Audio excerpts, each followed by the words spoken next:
Okay, this video is on completing the square. What I'm going to go over is one of the problems from one of our homework pages is number 11.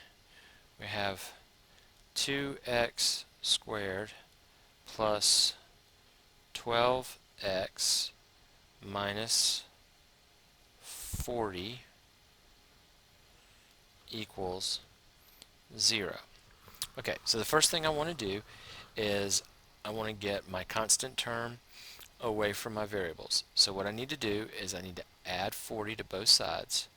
So I add 40 to both sides. And when I do that, I'll have 2x squared plus 12x equals 40. Alright, now what I need to do is factor out this 2. So what I'm going to do is factor it out. I have 2x squared plus 6x equals 40.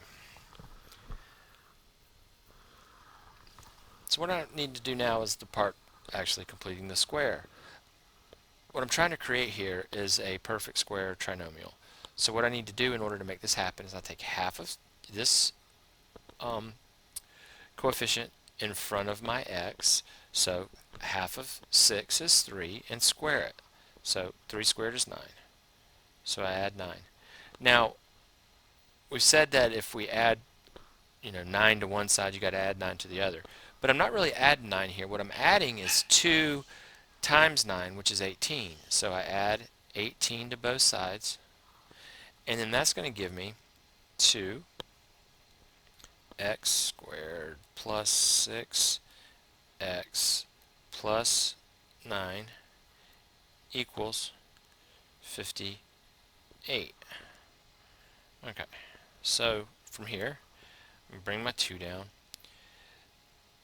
This guy right here, this is going to factor out to be x plus 3 squared, and that equals 58. And an easy way to remember how this factors is, well, since it's a perfect square trinomial, what you do is you take the square root of x squared, which is x. You get your sign from right here. So whatever sign is in front of your x is the sign that's going to come down here. And then you take the square root of your last term. So it's 3. Square root of 9 is 3. Square root of x squared is x. And I get my sign from here, and then all that squared. So from here, I'm going to divide both sides by 2. And I get x plus 3 squared equals 29. Almost done. What I got to do is take the square root of both sides. So I'm going to do that here. And when I take this square root, I have to remember the positive and negative square root. So that's going to give me x plus 3 equals plus or minus the square root of 29. So from here, I break it apart into two equations. I've got x plus 3 equals the square root of 29, and I've got x plus 3 equals the negative square root of 29.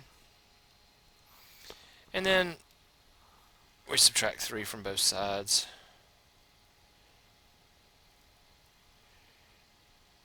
And I'm just kind of doing it all together.